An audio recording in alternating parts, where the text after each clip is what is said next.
If you hood educated, I'm glad you made it. Allow me to unfold my knowledge, wisdom, and understanding from a hood nigga's point of view to all of you, here, there, and everywhere. Now check me out. Before I get into this demonstration, let me give a shout out to the brother Mario and his queen for representing that hood educated, not lame related. Check them out, y'all.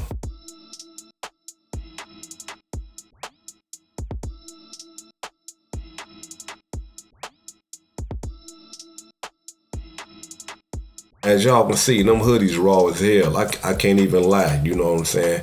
Now, I need y'all to know that if you want hoodies, you gotta go into the pinned, I got it pinned at the top of the comment section. You go to my merch shop and you can check out all the hoodies and hats and stuff that I got. I even got a Christmas edition right now running. So man, if you feeling the hoodies and you feeling the gear, man, go get your Christmas, hood educated, not lame related gear, man, and represent. All right, now let's get into the demonstration. Now look, check this out, bro. Charleston White a motherfucking fool, bruh. And I'm gonna tell y'all something, man. I know y'all can hear it in my voice, man. Hood educated, a little sick right now, but I'm being well taken care of, so all is well, right? Now, Charleston White, bruh, like I'm talking about, is out of pocket like a motherfucker. And let me explain to y'all why I say this, right? Alright, now, the brother DJU is King Von's DJ, right? So he got a tie to King Von, right? Had Charleston White come to the city of Chicago and he interviewed Charleston White, right? When he did this, he could have had all the BDs from Old Block. He could have had all the BDs from anywhere to get Charleston White. When he brought Charleston White to Chicago, he could have backdoored him. He could have let them niggas know, hey, listen, check this out. I got Charleston White coming to the city.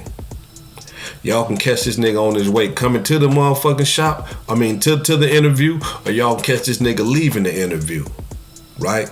And then when he leave, I can give y'all the description of the car and all that old type of shit. He could have backdoored Charleston White, right? When he brought him to Chicago. But instead, just being a real nigga that he is and trying to grow his platform, what he do? He don't backdoor Charleston White. And probably made a lot of niggas in Chicago highly upset about that. Why? Because he King Von's DJ. And he from Chicago. And Charleston White been disrespecting King Von and his mama. So niggas probably hot at him about that, right? But just by him being who he is, he like, no, he ain't with the backdoor shit. I'm assuming because Charleston White's still alive.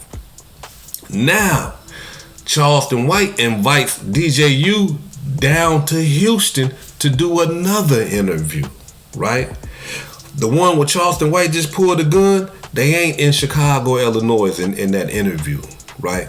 From my understanding and what resources is telling me is that they are in Texas, right?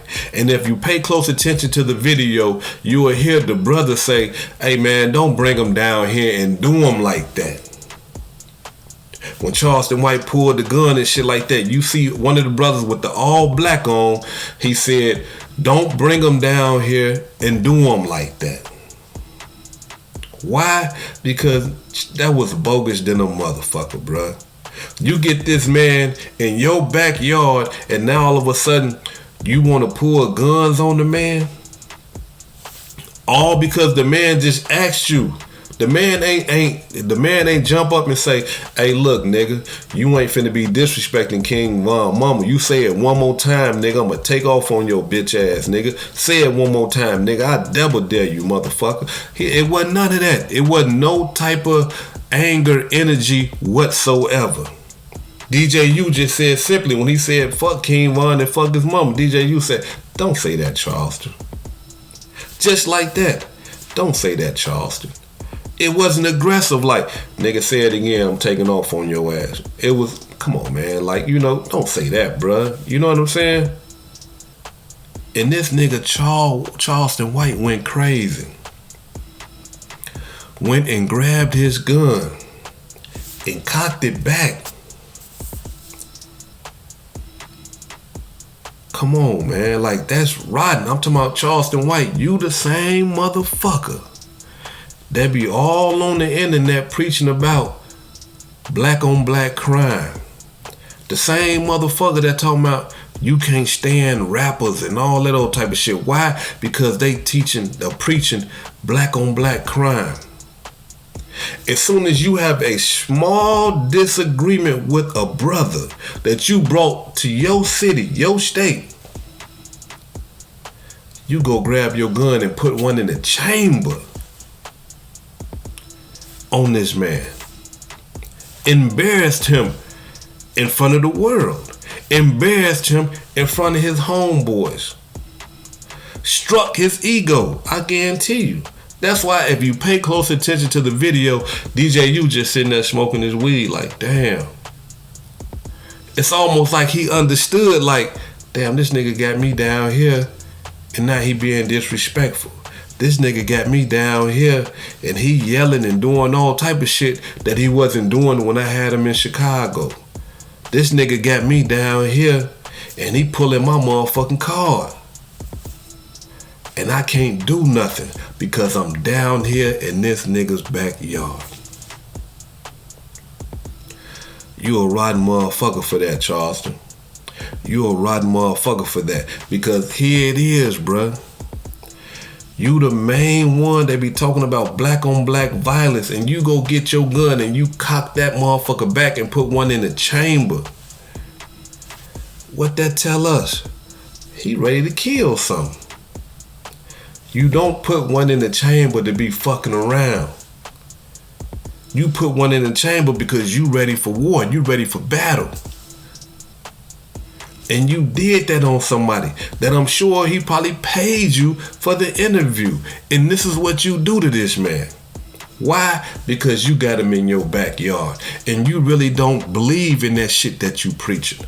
Because if you did, your first reaction wouldn't have been to go grab your gun. Just because this man said, hey man, don't say that. If you really believe in black love and all that shit that you be talking about, you wouldn't have did that. You'd have been like, brother, hold on now. You can't tell me what to say. You gonna interview me. Let me say what I got to say, bruh. Let me speak what's on my heart.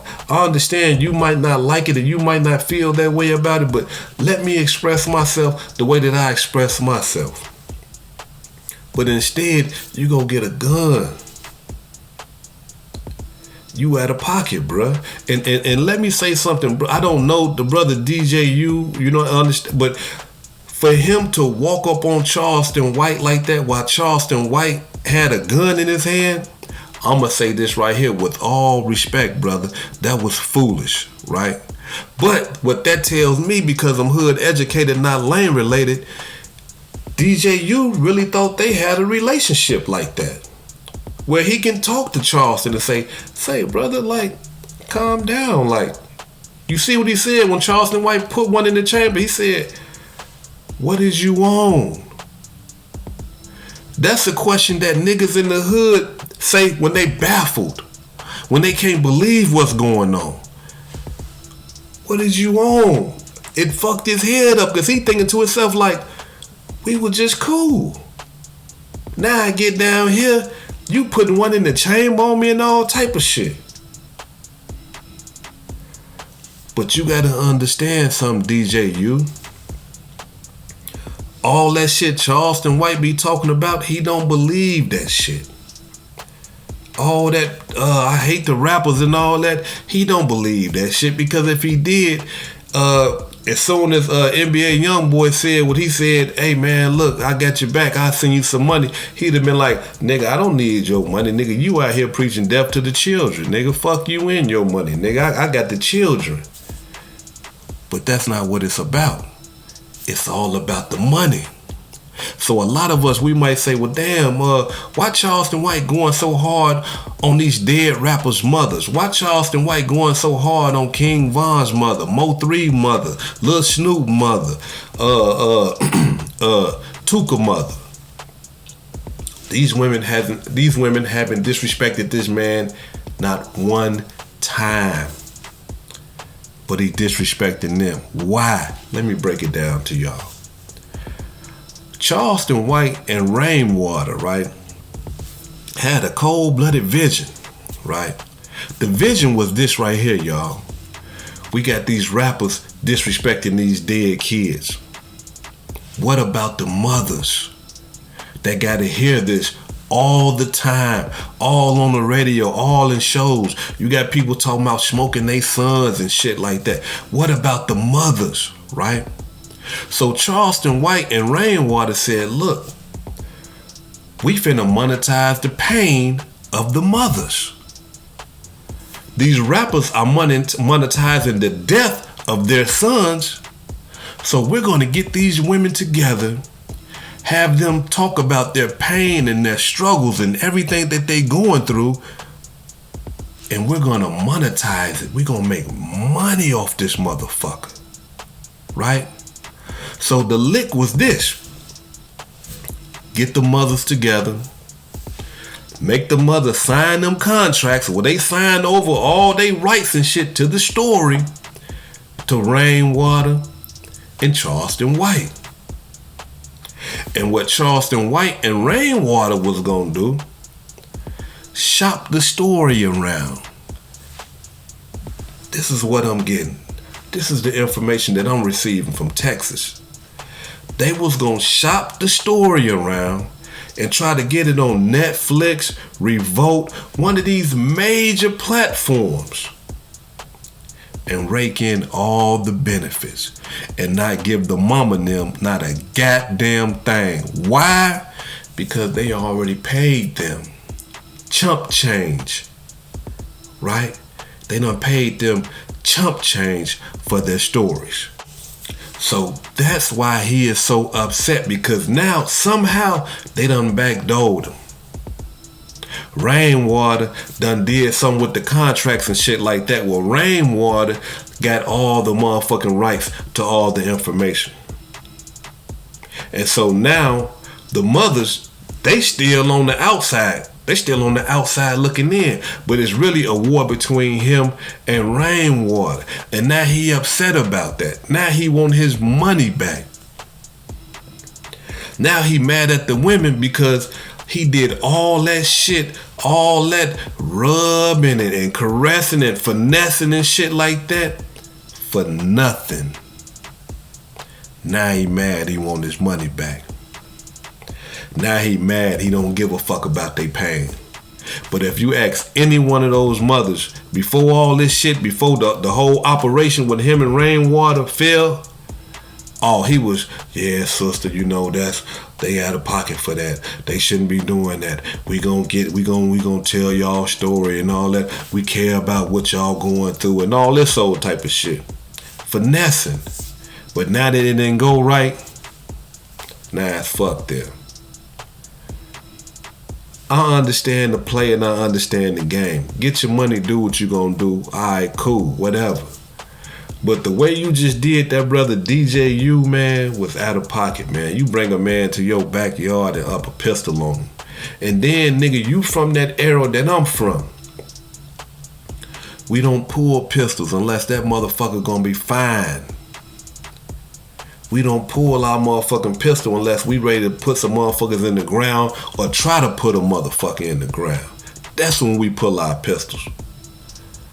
But you pulled that pistol just to humiliate and disrespect that brother like that. That's why you pulled that pistol. But I gotta keep it real. I gotta be 100. DJU, you a part of the whole program. Why? Because you put that video out like that. I understand it's all about the money and shit like that. I understand that part right there, brother.